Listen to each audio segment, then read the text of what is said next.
बिस्मिल्लाहिर्रहमानिर्रहीम। अस्सलाम वालेकुम नाज़रीन।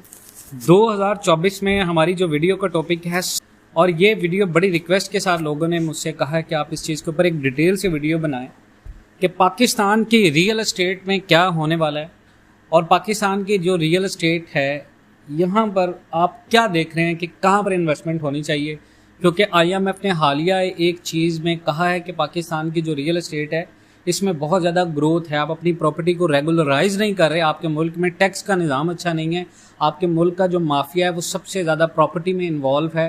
तो ऐसी बहुत सारी प्रॉपर्टीज़ हैं जिनका डायरेक्ट हुकूमत को रेवेन्यू नहीं मिल रहा। तो आप इन तमाम प्रॉपर्टी के अंदर जो भी चीज़ आती है, कंस्ट्रक्शन आती है, कुछ भी, आप उसके ऊपर टैक्स लगाएं। और ये मुतालबा किया IMF ने और इसके स्टैट्स मांगे। तो माफिया तो फिर भी बच जाएगा, इसमें आम इंसान, क्योंकि माफियाज बहुत ज़्यादा हैं, बहुत ज़्यादा, लेकिन आवाम के मुकाबले में उनकी तादाद बहुत कम है, लेकिन उनके पास पावर्स और पैसा बहुत ज़्यादा है। और रियल एस्टेट के अंदर बहुत सारे लोग बात करें कि हमें अपना पैसा रियल एस्टेट में क्या इन्वेस्ट करना है और कैसे इन्वेस्ट करना है कि हम IMF के रूल्स के अकॉर्डिंग, IMF जो पाकिस्तान में कर रहा है उसको देखते हुए हमें पाकिस्तान के अंदर अगर रियल एस्टेट में पैसा लगाना है तो हमारा जो पैसा है वो हमें ग्रोथ दे, हमारे पैसे की वैल्यू हो, हमारे पैसे के हम इनकम जनरेट कर सकें और रीजनेबल प्राइस में हम रियल एस्टेट के अंदर कहाँ पर इन्वेस्टमेंट कर सकते हैं। तो बहुत सारे लोग सोसाइटीज़ के बारे में पूछते थे कि सोसाइटीज़ के बारे में कोई ख़ास रिव्यू नहीं है जो मैं करने जा रहा हूँ कि सोसाइटीज़, हमारा जो रियल एस्टेट का मकसद है वो ओवरऑल है। पाकिस्तान के किसी भी शहर में अगर आप रियल एस्टेट के अंदर प्रॉपर्टी खरीदते हैं, लाहौर में, कराची में, रावलपिंडी में, इस्लामाबाद में, तो आपको कहाँ पर रियल एस्टेट में इन्वेस्टमेंट करना है और रियल एस्टेट में आगे क्या होने जा रहा है। सबसे पहले तो IMF की न्यूज़ सुन लें आप। IMF ने पाकिस्तान को रियल एस्टेट के अंदर टैक्स लगाने का कहा है, जिसकी बेस के ऊपर दो चीज़ें पाकिस्तान में बेहद महंगी होने जा रही हैं।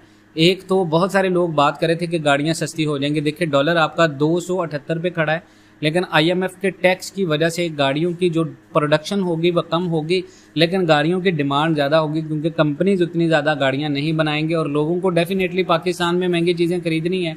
और महंगी चीज़ें खरीदने के बावजूद पाकिस्तान के अंदर रियल एस्टेट के अंदर लोगों को इन्वेस्टमेंट और गाड़ियाँ खरीदनी पड़ेंगी। तो रियल एस्टेट में हम बात करते हैं सबसे पहले कि आपको कहाँ इन्वेस्टमेंट करना है और रियल एस्टेट में क्या हो रहा है। रियल एस्टेट के अंदर टैक्सेस की बेस के ऊपर जून बजट के बाद पाकिस्तान में अभी तक रियल एस्टेट के अंदर शॉर्ट टर्म के इन्वेस्टमेंट खत्म हो चुकी है। रियल एस्टेट बिल्कुल दब चुका है। शॉर्ट वे में बात कर रहा हूँ। जो लोग छोटी इन्वेस्टमेंट करते हैं, फाइल्स के अंदर इन्वेस्टमेंट करते थे, किस्तों के ऊपर इन्वेस्टमेंट, प्लॉट लेते थे इंस्टॉलमेंट के ऊपर या फाइल्स लेते थे और फाइल्स के ऊपर जो प्रॉफिट होता था उसको सेल कर देते थे। अब टैक्स इतना ज़्यादा है कि अगर 2 से 3 महीने के बाद आपकी फाइल प्लस में जाती है तो टैक्स की बेस के ऊपर जब आप उसको प्लॉट में कन्वर्ट करते हैं, पोजेशन के अंदर कन्वर्ट करते हैं, जब आप उसको सेल करते हैं तो आपको प्रॉफिट नहीं होता।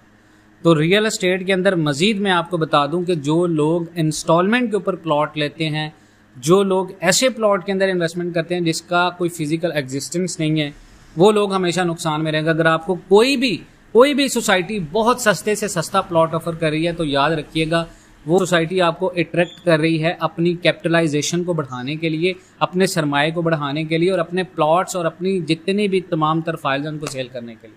आप स्टक हो जाएंगे। रियल एस्टेट के अंदर अगर आपने इन्वेस्टमेंट करनी है तो याद रखिएगा रेजिडेंशियल प्लॉट भी लेना आपके लिए नुकसानदेह होगा, क्योंकि रियल एस्टेट के अंदर पाकिस्तान के अंदर ये होगा जब टैक्सेस लगेंगे जून बजट के बाद पाकिस्तान में इन्फ्लेशन रेट एक दफ़ा फिर सर उठाएगा तो लोगों की कुव्वत खरीद कम होगी। लोग लग्जरी आइटम्स जैसे कि बड़े प्लॉट्स खरीदना, लोग इसको तरजीह नहीं देंगे, लोग पोश एरियाज में प्रॉपर्टीज़ नहीं खरीदेंगे। तो आप वहाँ पर स्टक हो जाएंगे अगर आपके पास कोई ऐसी चीज़ है जो फिजिकल एग्जिस्टेंस करती है, लेकिन आपको सोसाइटीज़ के अंदर सिक्योरिटी मेंटेनेंस चार्जेस पड़ रहे हैं, आपको नॉन यूटिलाइजेशन चार्जेस पड़ रहे हैं। ये सारी चीज़ें आपको नुकसान देगी। इवन डैट कि आपके पास कोई रेंटल सोर्स नहीं होगा तो वो जो आपकी इन्वेस्टमेंट होगी 5 मिलियन की, 1 मिलियन की, 2 मिलियन की, 3 मिलियन की, वो स्टक होगी। खासकर ओवरसीज़ पाकिस्तानियों के लिए वीडियो है। आपने अगर रियल एस्टेट के अंदर इन्वेस्टमेंट करनी है तो अगर आपने रेजिडेंशियल खरीदना है तो फिनिश प्रॉपर्टीज़ के अंदर आपने इन्वेस्ट करना है। यही डिमांड रहेगी पाकिस्तान में। हमारी बढ़ती आबादी के साथ लोग घर अफोर्ड नहीं कर पाएंगे तो लोग रेंटल की तरफ ही जाएंगे।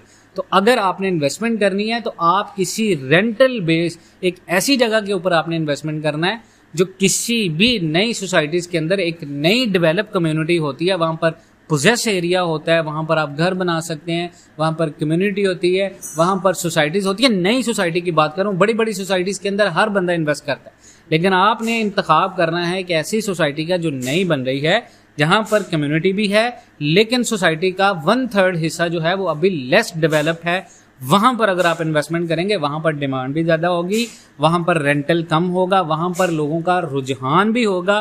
कुव्वत खरीद कम होने की वजह से लोग हमेशा वही रेंटल इनकम का वही रेंटल बेस के ऊपर जाएंगे जहां पर लोगों को रीजनेबल प्राइस के अंदर रेंट मिलेगा। और वहां पर अगर आपको रीजनेबल प्राइस में एक घर मिलता है, उसकी बेस के ऊपर आपके उस घर की वैल्यू भी होगी, आप उसको सेल भी कर पाएंगे रीजनेबल प्रॉफिट के साथ, और प्लस आपको रेंट भी मिलता रहेगा जो कि आपके इन्फ्लेशन के साथ साथ आपके घर की वैल्यू को ग्रोथ करेगा। तो अगर आपने रियल एस्टेट के अंदर इन्वेस्टमेंट करना है तो ये स्ट्रेटजी होनी चाहिए। यहाँ पर बहुत सारे लोग बात करते हैं कि बड़ी सोसाइटीज़ के अंदर प्लॉट ले लें, बहरिया टाउन के अंदर इन्वेस्टमेंट कर दें, DHA के अंदर इन्वेस्टमेंट कर दें। तो भाई, जो पाकिस्तान के अंदर आगे हालात होने जा रहे हैं उसमें एक आम इंसान की जो सैलरीड बंदा है, एक अच्छी पोस्ट के ऊपर काम कर रहा है, महाना उसकी 4 से 5 लाख रुपए सैलरी है, वो अफोर्ड नहीं कर पाएगा घर बनाना, वो अफोर्ड नहीं कर पाएगा बहरिया टाउन, वो अफोर्ड कर पाएगा वो सोसाइटी जो LDA से अप्रूव होगी, रीजनेबल प्राइस होगी, रीजनेबल रेंट होगा, वो उसी का इंतखाब करेगा। तो इस स्ट्रेटजी के थ्रू आपने रियल एस्टेट के अंदर इन्वेस्टमेंट करना है। अगली वीडियोस में इंशाल्लाह आप कमेंट सेक्शन में बताइएगा मुझे कि इस टॉपिक के रिलेटेड आप क्या चीज़ मांग रहे हैं, ताकि उससे रिलेटेड हम अपनी प्रॉपर रिसर्च के साथ आपको वीडियो बनाकर दिखाएं। मजीद इस तरह की अपडेट्स के लिए जुड़े रहें पाकिस्तान एंड वर्ल्ड TV के साथ। इंशाल्लाह मिलते हैं नेक्स्ट वीडियोस में, तब तक के लिए अल्लाह हाफिज़।